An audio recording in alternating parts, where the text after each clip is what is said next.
Okay, I'm fed up. I'm fed up with the music not working. So I'm moving to this screen already. Hello. Hello, everybody. How you doing? I hope you're well. Wait. I have a proper introduction. Are you ready for this? I'm going to be all fancy. You ready? Hello, and welcome to Kink 101, the live show all about practicing kink safely and smartly. Today's episode is the start of our brand new live format. Each episode will focus on a topic and feature a guest. The topic today is safe words, possibly one of the most important kink-related terms and concepts. And today's guest is the lovely Rosalind, who I will unmute for now.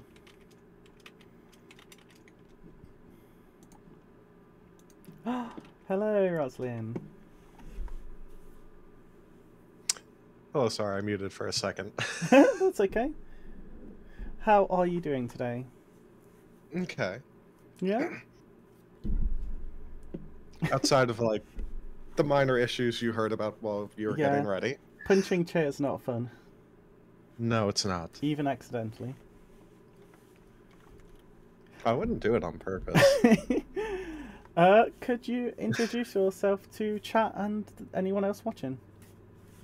Alright, I'm Rosalind. I'm a vampire VTuber. I'm really fucking horny on Twitter. I think that's a good introduction. You have skirt. Skirt go spin. Yeah, that's it.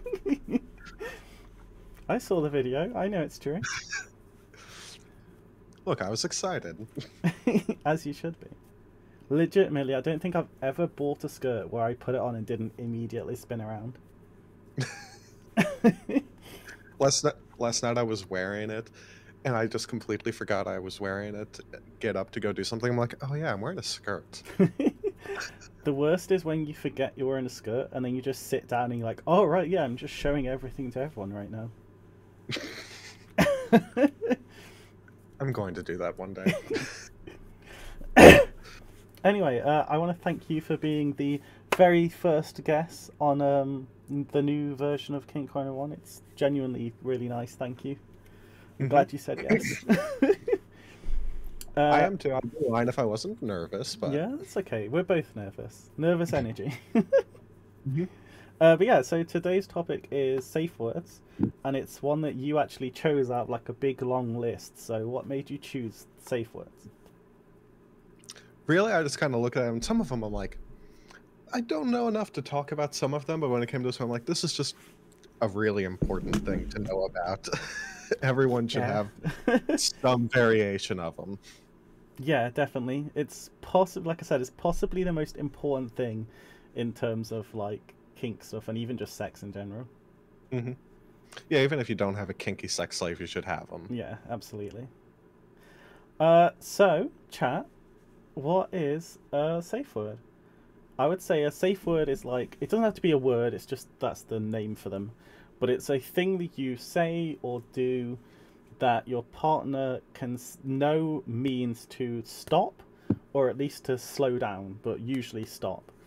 It's really important if, for example, if you're gagged and they do something you don't like, it's really important that you have a safe word, which in this case isn't a word, where, for example, you could tap 3 times or spin your wrist around or something, and they know that they can stop because they can't actually hear you say stop.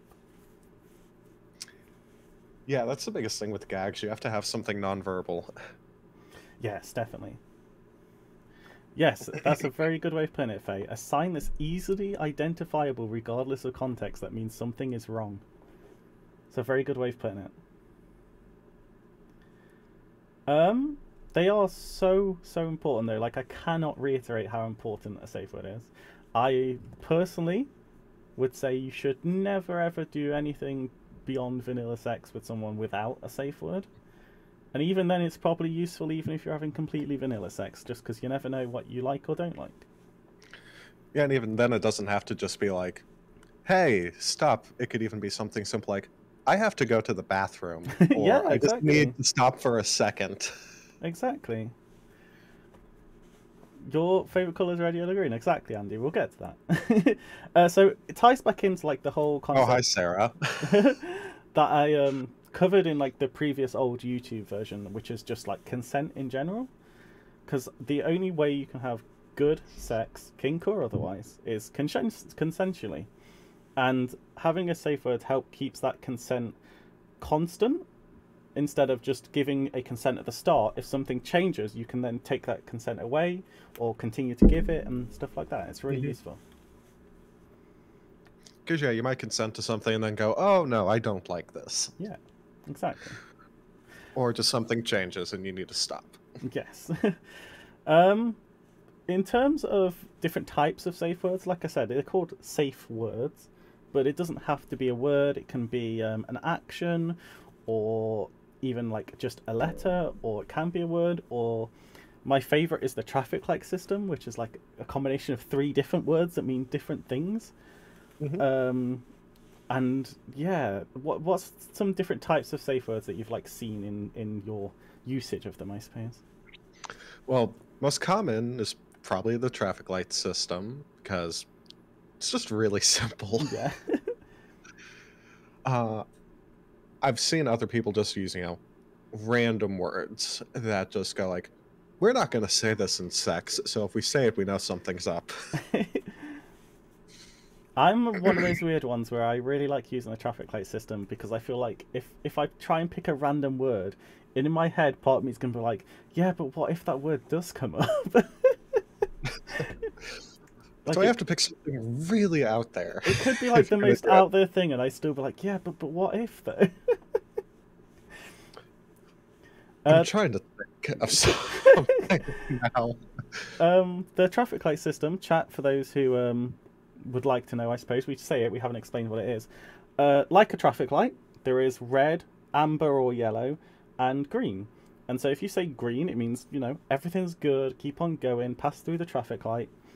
If it's amber or yellow, it means to like slow down, you're feeling a bit unsure, you're not sure whether you can get through the traffic light or not. And obviously red just means stop right there, you cannot pass, you need to stop. And so it helps give a bit more, I guess, like leniency between just stop and go. There's that middle part, which is a bit where you're like, I'm not sure, slow down and be careful, instead of having to stop everything straight away. Oh my god, Faye. I mean, she's not wrong though. Yeah, that is a way to use great. It's also useful because it helps, like, instead of the dominant being like waiting for you to say a safe word, they can ask you what colour you are and take a more active role and things like that. So yeah, it's very useful. I have a ironically funny story about the traffic light system, which I'm just going to share now, because I know Sarah's here and she was waiting for this. But when I was visiting her, she was biting me and just like got a really bad part of my neck, so I was the one who ended up using the safe word. That's the thing though, I suppose I say them in terms of like you're the submissive, because that's just the view that I have, but it goes both ways. Like the dominant can absolutely call a safe word as well. Yeah, because it could just be like, I'm not comfortable about doing this to you. Yeah, exactly. In that story, I was the one being bitten. She just got a bad part of my neck. But you could do something, and maybe if you're the dom, you notice something the sub isn't noticing. Yeah. It's like, hey, we need to stop because I don't want to hurt you or something, or any other reason. Especially like if you're really in the thick of things, I've noticed like I tend to do a lot of like impact play and stuff that does pain, and so sometimes you can't tell whether like if it hurts because it's meant to hurt or if it hurts because something went wrong, and the person doing the pain inflicting can more easily see and tell if it went wrong. Yeah, they can go, oh, I put too much effort into that, or oh, I was a little off on where I was trying to hit. Yeah. So I guess like then that leads into the next part of the topic, which is when you should use a safe word, as like either from either side. It sort of seems obvious, but it should be. I'm trying to think how to put this. You shouldn't be scared to use a safe word, I suppose. Like you can always carry on again later. It doesn't have to instantly stop everything, and that's the end of the session. It should be that, like, if you're unsure or if something that you don't like happens, then you can say that and talk it out, and then carry on if you want to carry on, or move on to something else if you want to move on to something else. I don't think there's any bad time for it. Like, something hurts, you're not comfortable with something, you need to catch your breath. Yeah. You just need to take a break for anything. Like, you need to go get a drink of water. You need to run to the bathroom. Just anything that would otherwise like get in the way. Just go, hey, quick little break. The catch your breath is a good one. Like, I've done that myself, where like we were going really hard and I genuinely was having trouble breathing because it was too fast, and I had to call a safe word just to breathe for a minute. Yeah. Like I said, there's no bad time for it. Just anything that makes you go, need to stop for just a second. Heck, I've literally even used a safe word to answer a phone call before. So there you go. I guess like you might be able to... haven't had to do that one. You might be able to answer this one in better than me in terms of like not necessarily being a Donem, but having more of that in you. But like, how should you react if someone you're with uses a safe word?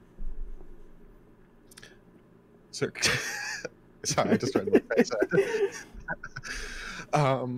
Really, just if they say it, just stop immediately whatever it is you're doing and go, okay, what was wrong, to figure out why they used it, because you need to know, like, okay, did I go too hard on whatever we're doing? Do they just need to catch their breath? Do they no longer want to do that? And then go, okay, whatever the answer was, and go on from there. Yeah. Obviously, if it is something where like they need a non-verbal one because they're gagged or something else is in their mouth, then obviously allow them to speak first. Don't just stop and like wonder what's happening. I guess I will say, like, we'll cover this in a different episode on its own, but it helps to then like bring aftercare into it, and like if you've been being really rough or aggressive, maybe like be a bit softer while you're trying to figure out what's wrong and things like that. Yeah.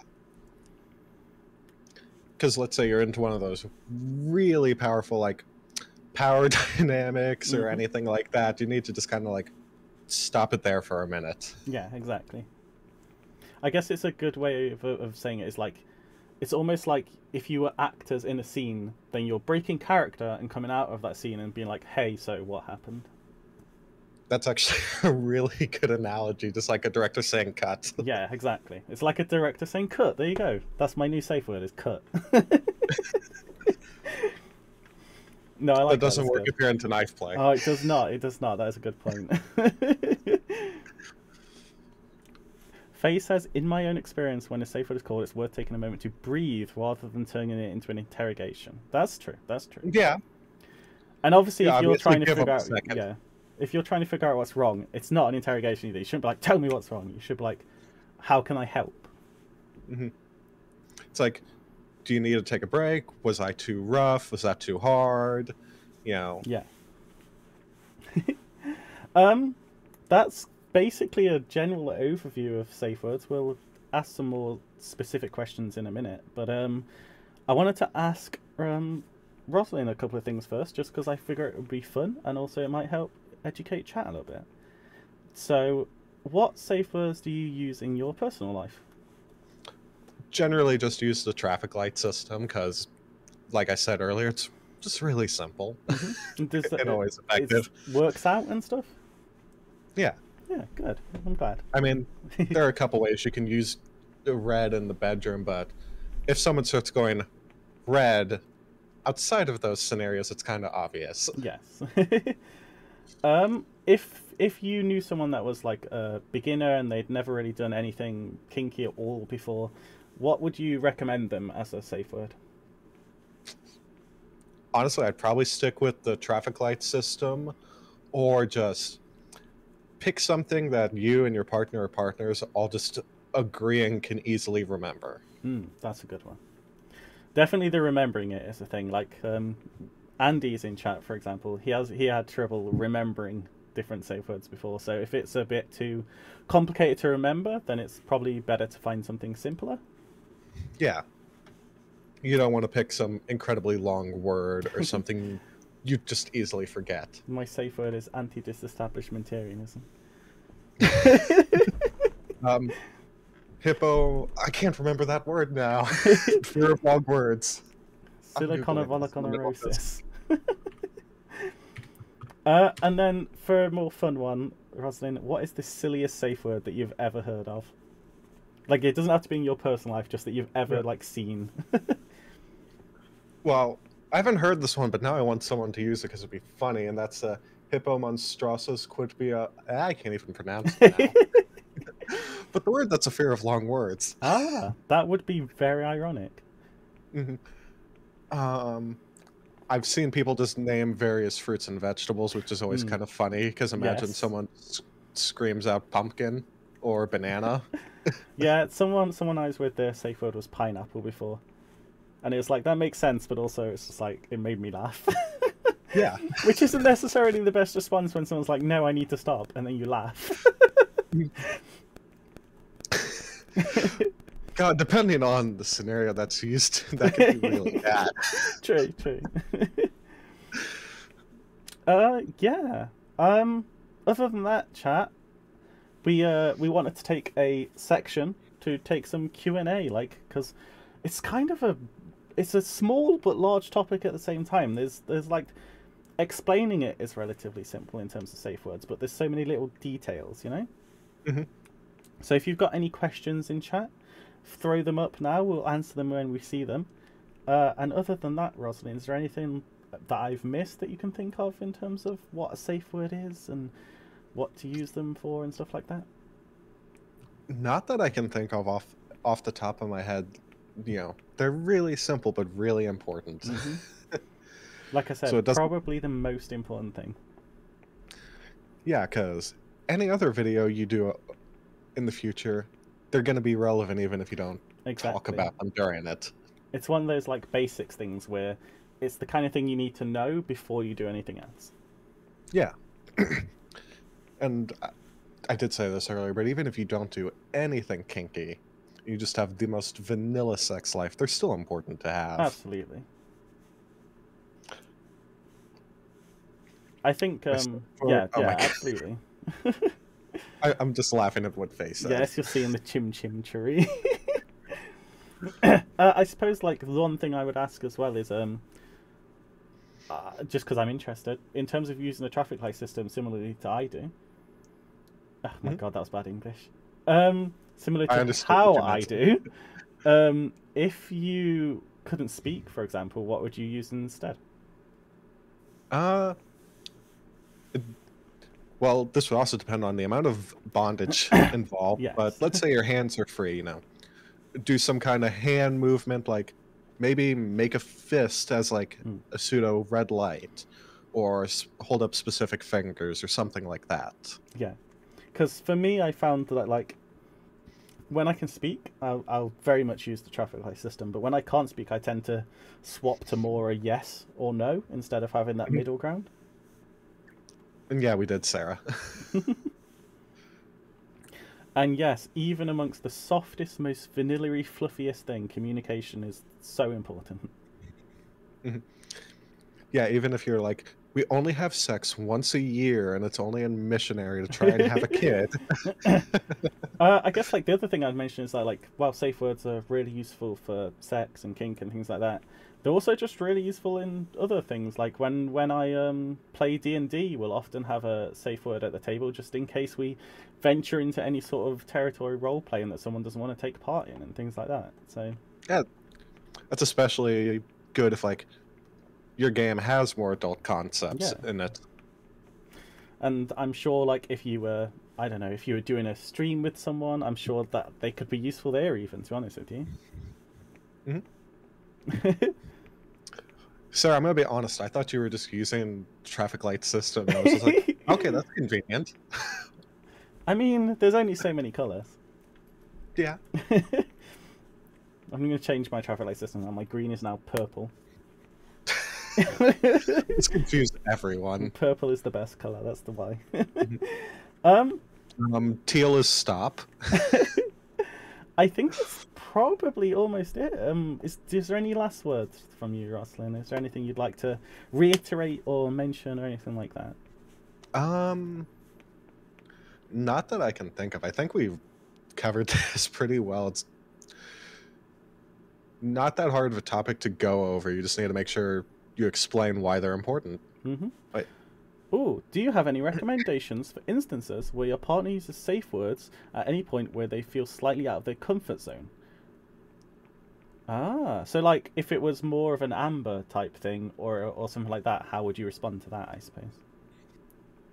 I mean, it depends a little bit on what specifically you were doing, but, you know, give them a second to calm down and go like, hey, what about that was making you uncomfortable? Mm-hmm. You know, was it the way I was doing this? Do you just maybe not like it? You know, how do you want to try to keep going? Yeah, I think that's for the best. I think I wouldn't necessarily... It's sort of that thing where like you don't stop everything, you just stop the thing that seemed to have caused it and try and figure out how to move on with the person. I think that's always the most important thing, is to speak with the person and figure out what happened so that you can do it together. Yeah. Because, you know, they might agree to something and then in the middle of it go, maybe not go, oh, I want this to stop it. Like, maybe I'm not as comfortable with this as I thought, or maybe I wouldn't like this as much as I thought. Yeah. Yeah, there's certainly things like that where, like, I'll try anything once, and then when I'm trying it, it's like, no, this isn't for me, actually. Yeah. I think that's the way a lot of people should be. Try it and go, okay, this is for me, or this isn't for me. You say you shouldn't keep account of it, but also, I don't necessarily think it's bad to keep account of it. I don't think you should like aim to keep account of it, because that makes it think like you're trying to make them say their safe word. But yeah, there's nothing wrong with keeping account of it, so you can be like, oh well, we've only had this happen once, therefore clearly things are going right. If that makes sense. So I wouldn't even say it was you bit me too hard. You just got a really thin part of the neck. And yes, definitely never treat safe words like a goal. Never ever. Except unless it's green, I suppose. You should treat green like a goal. Yeah. Cool. Other than that, chat, I'll give you all a minute in case there's any last questions. While you're figuring that out, I'm going to shout out Rosalind because she's awesome and she very kindly helped me do this. So I'm going to shout out Rosalind. You can find her on Twitter. Green. At RosalynnCH. On Twitch at RosalynnCH. And on Fansly at RosalynnCH. There's a lot of RosalynnCH, basically. Some good branding right there. Like this. There's some good branding, I'm not going to lie. I'm impressed you got the name on everything. So am I, honestly. Mine tends to, like, fluctuate between having an underscore and not having an underscore. Right. I think there was like one slight issue on like YouTube, but let me make sure I'm checking this before I say for sure.